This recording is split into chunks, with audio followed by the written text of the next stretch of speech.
सूरसागर विधायक देवेंद्र जोशी ने सरकार के 1 साल के कार्यकाल की उपलब्धियां गिनाई। रोजगार, किसानों और स्किल डेवलपमेंट को बताया प्राथमिकता।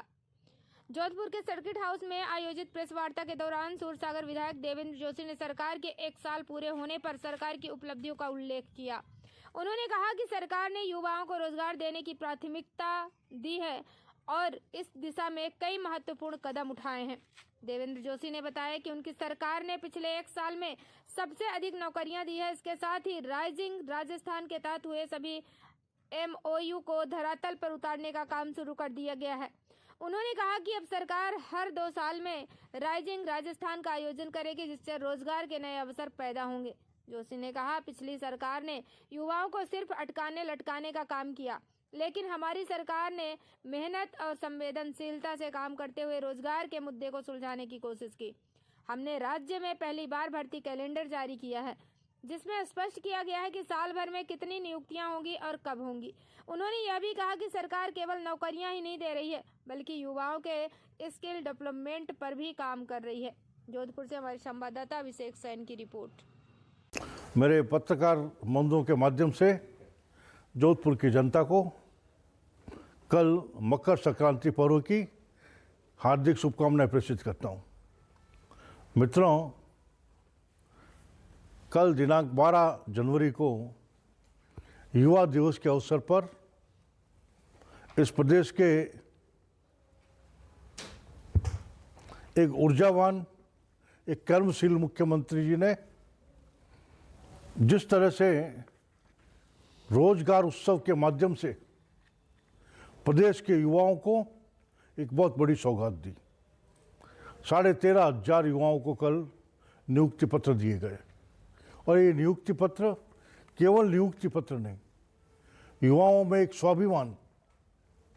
पिछली सरकार में जिस तरह से नौकरियों के मामले में सभी जो भी नियुक्तियों के केस थे उसमें उनको लटकाया गया, उनको अटकाया गया और बेरोजगारों को भटकाया गया।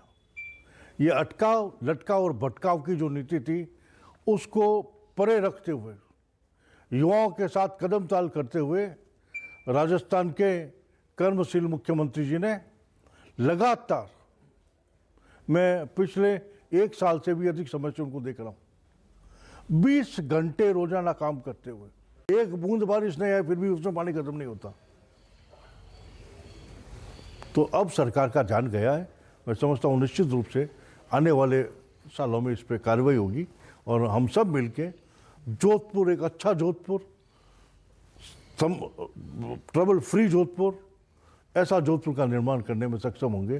क्योंकि अभी जब मुख्यमंत्री आए थे, मेरे साथ था, तो उनका एक नई रिंग रोड भी जोधपुर में है ना।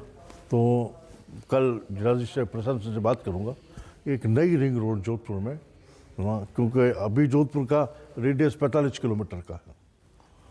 ये अगर अपन देखें तो जो अपना जोधपुर है, ये कई दृष्टि से अब उसमें नवीन तकनीक के आधार पर, लोगों के बदलते हुए पारिवारिक सिस्टम के आधार पर और लोगों के बदलते हुए टेस्ट के आधार पर, पहले तो अपने कही होता कि 4 कमरा घर में 40 जना रह जाता, अब 4 जना वास्ते 10 कमरा चाहिए है। तो और जो सामाजिक परिवेश बदली हो, इनू कई चीज़ा सरकार के वास्ते भी बदल गई, कई चीज़ा समाज के वास्ते बदल गई। तो उन्हें अनुसार शहर रो विकास हुआ। प्राथमिकता है मुझे काम कराना निश्चित रूप में। बहुत बहुत धन्यवाद। वो दरी बुनने की हो, चाहे वो घर में मसाले बनाने की हो, चाहे कुछ नहीं हो तो पापड़ बड़ी बनाने की हो, इस तरह के उद्योगों को, इस तरह के सेल्फ हेल्प ग्रुप को प्रमोट कर कर घर बैठे उन महिलाओं को रोजगार मिले, इस दिशा में भी राजस्थान सरकार लगातार प्रयत्नशील है। मैं आपके माध्यम से उन महिलाओं से भी और इन महिला समूहों से भी आग्रह करूंगा कि आगे आकर राज्य सरकार की इन योजनाओं का निश्चित रूप से लाभ उठाना चाहिए, ताकि हमारा परिवार समृद्ध होगा, निश्चित प्रदेश समृद्ध होगा और देश समृद्ध होगा। इस कल और आने वाले दिनों में जिस तरह की योजनाएं राजस्थान सरकार की है उस बारे में एक विस्तृत नोट भी आपको मिलेगा। लेकिन उससे पहले मैं आपके माध्यम से पुनः एक बार राजस्थान की जनता को, विशेषकर मेरे जोधपुर की जनता को आश्वस्त करना चाहता हूं कि राज्य सरकार की जन कल्याणकारी योजनाओं में अपनी अपनी भागीदारी सुनिश्चित करें ताकि प्रत्येक वंचित व्यक्ति तक राज्य सरकार की योजनाओं का लाभ पहुंच सके। धन्यवाद। बात से सहमत हूँ। मैंने माननीय मंत्री जी को भी कहा था जब पहली बार जन स्वास्थ्य अभियांत्रिकी मंत्री जोधपुर आए थे, मैंने उनको कहा इस शहर में पानी की बहुत आयत है, कमी नहीं है। 123 आपके जो ट्यूबवेल हैं वो 24 घंटे लगातार पानी निकालते हैं, और अगर वो आधे भी बंद हो जाए तो अपना जो पुराना शहर है उसमें पानी तहखानों में बढ़ जाता है ना। दूसरा अपने यहाँ है कुएं बावड़ियाँ, है ना। मैंने माननीय पर्यटन मंत्री जी के साथ में ये मुद्दा उठाया। जत्ता बेरो अपाने जटे है उठे कई बीमारियों का इलाज है परंपरागत रूपों आज भी कहवे है नहीं कि जत्ता बेरो पानी पी लो बीमार नहीं पड़े, और कई बीमारियां में लोग उठे पानी लेने जावे नहीं। तो आज जोधपुर एक स्पेशलिटी है। इन तरफ भी पर्यटन मंत्री जी ने भी कहा, माननीय जन स्वास्थ्य अभियांत्रिकी मंत्री जी ने भी कहा कि भाई आप जितने तक ट्रेडिशनल वाटर रिजर्वर है इन्हें संरक्षण जो काम नहीं कराना जितने तक आ संपूर्ण रूपों जिकी है पानी की समस्या का समाधान नहीं हो। बुझो जोधपुर में हम दूर दूर से पानी लाने में करोड़ों रुपए खर्च कर रहे हैं। खुद का जो पानी है उसको कंजर्व नहीं कर पा रहे।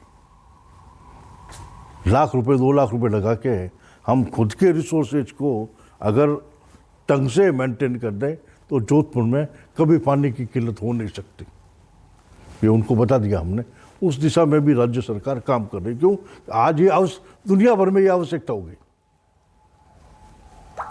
जैसे थर्ड वर्ल्ड वार जो होगा पानी की प्रॉब्लम को लेके होगा तो दुनिया भर में, जबकि जोधपुर एकमात्र ऐसा राजस्थान का शहर है जहाँ पानी की अवेलेबिलिटी प्रॉब्लम नहीं।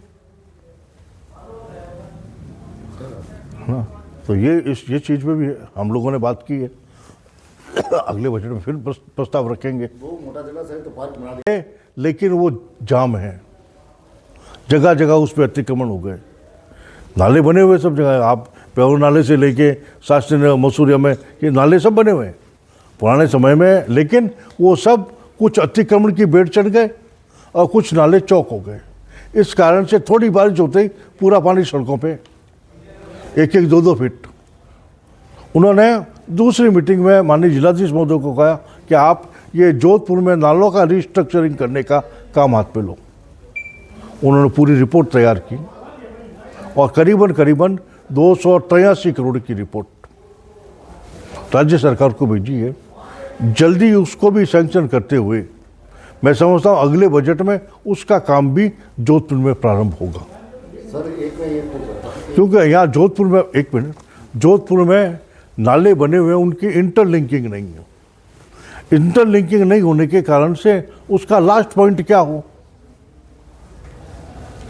पैरों नाले का लास्ट पॉइंट उमेश सागर है, लेकिन पानी उमेश सागर पहुंचता ही नहीं। इस तरह से जोजरी हो, लेकिन जोजरी तक पानी पहुंचता ही नहीं, तो बीच में फैल जाता है। तो ये सभी जो भी ड्रेनेज के सिस्टम है, इसका अंतिम पॉइंट तय करते हुए वहाँ से इसकी कहाँ इंटरलिंकिंग जरूरत है, कहाँ नए नाले निर्माण की जरूरत है। कई नई कॉलोनियों में नाले ही नहीं बने।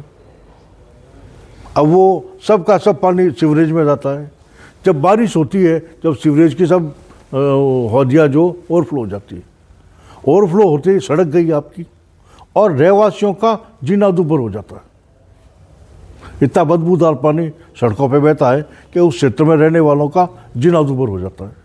तो जब तक ड्रेनेज की अलग नहीं होगी और सीवरेज की लाइन, जब तक इस समस्या का निदान नहीं होगा, राजस्थान की सरकार ने पहली बार इस संवेदनशील मुद्दे को भी समझा और उसके लिए प्रयास प्रारंभ कर दिए। अगले बजट में उसके लिए राशि आवंटन कर काम चालू होगा, ये मुझे पूरा विश्वास है।